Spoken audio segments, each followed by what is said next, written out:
Now, Reev, Yo. it is finally time to talk Super 6 for the last time this season, but as they need to know. Obviously, it's going to be back next season, so follow Super 6 on all their channels. But Reev, how did you do on the final week? Absolutely shocking, Theodore. Same, man. I went far too outlandish with my predictions, thinking that there'd be loads of goals, and some of the games were just like 1-1. So yeah, I got 4 points. I also got 4 points. Yeah, man. Well, in our failure. We had a stinker. Where did you finish in the Pitch Side Mini League? I want to know. I finished out of the 10,296 that are currently in it. I finished 3,939. Is that for the season? Yeah. I finished 2,885th. Oh, actually, I thought you did a lot better than that. For the month, you did really well, didn't you? Yeah. How many points did you get total? Since we started, obviously. Since we started, I got 81 points. Oof. 127. Yeah, how are you so much better than me at this whole Super 6 malarkey? Because it doesn't matter, though, because we didn't win the 250k. Yeah, no, I honestly... Next season, 38 chances. Oh, mate. Give or take. To win 250 grand. Yeah, we'll give it a good surely we can do it. Yeah, I believe, mate. I believe. Do you? No. Oh, okay. No. But obviously the season is over. How do you rate it in terms of Premier League seasons? Mid part, 10 out of 10. Ending, 6, 7 out of 10. I feel like a lot of the stuff was decided before the final few weeks, don't you? Well, the relegation wasn't. No, that's true. That's true. But again... Europe wasn't, for some teams, Villa included. Yeah, it's true. I suppose it depends on which club you support. I'm obviously coming from the Arsenal angle. Yeah, it would have been better if Arsenal pushed City to the end. To the end, yeah. It ran out of fuel. Yeah. It ran out of fuel, I feel like. There was a lot of twist. It was a season like no other. Correct. With the World Cup in the middle of it. Obviously, the skewed stat of Arsenal being at the top of the table for so long. Obviously, no thanks to the World Cup. Yeah. But I feel like the relegation battle was really only 4 teams. Yeah, but do you remember the period in the middle of the season where it was... A lot. It was like 12. Chelsea were in there at one point. Oh, for sure, man. But then the likes of Wolves and Bournemouth turned their seasons around. West Ham even did a very, very good job. Yeah. Obviously, the Champions League spaces were pretty much secured from a while ago. I know Liverpool had a last push. Yes. I feel like it was just like me. The ending was. Yeah. But overall, I think it's been a good Premier League season. But I feel like it set itself up well for the season next year. Yep. I feel like you're looking at a number of teams where actually it's impossible to call top 4 because you've got Arsenal now in the fold. You've got Newcastle in the fold. You've got Liverpool. Man United are going to make a signing or 2. Yep. You've even got Villa. Or City are always Brighton. There. City are the what do you call it? The only nailed on. Anomaly. Yeah. They're the anomaly. Yeah. They're not unpredictable. They're fairly predictable. They will be in the top 4. Yeah.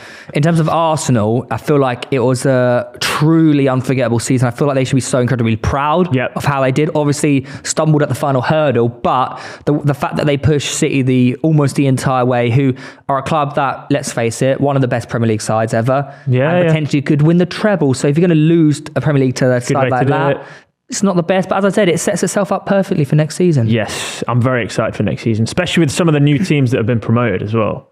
I can't wait for Luton. Yeah, that's going to be exciting. Wait, Luton are our friends. Yeah. Luton are our friends.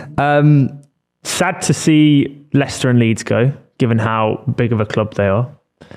Southampton, again, have been a Premier League team for so long that it'd be strange to see a Premier League season without the Saints. It is strange, but at the same time...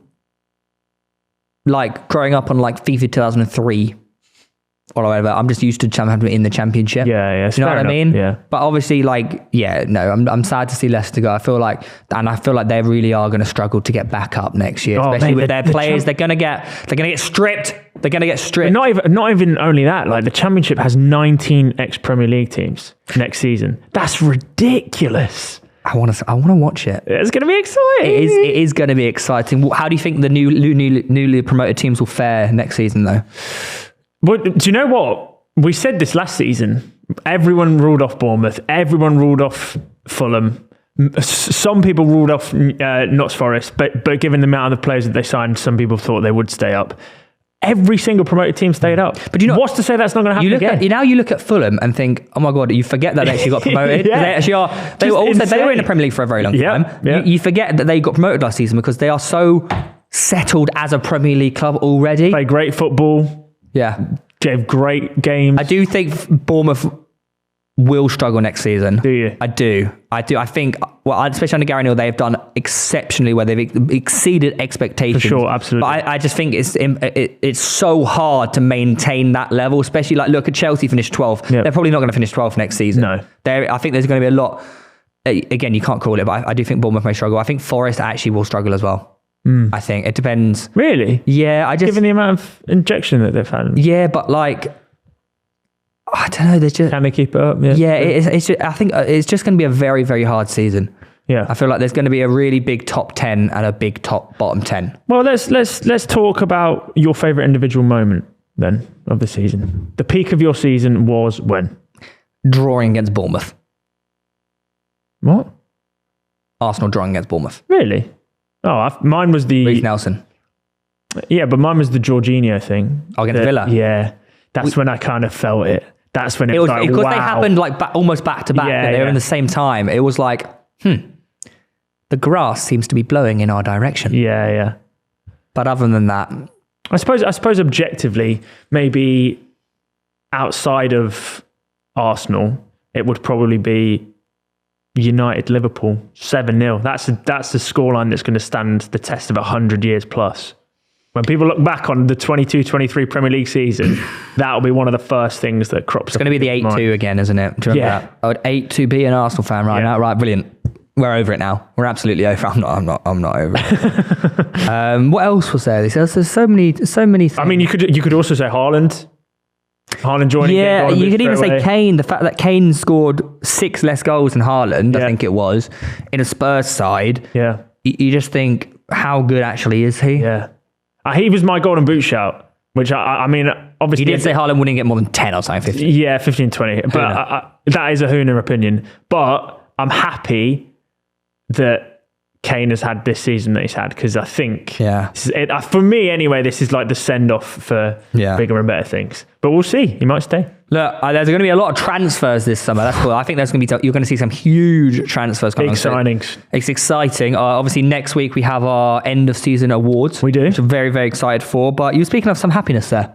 I've got some happiness to give you. Shout out to Greg Middlemiss. Well done, Greg. What a surname. He came top of the league with 22 points this week and is the winner of the £100 classic football shirt voucher. So congratulations, Greg. Super 22 and we got 4.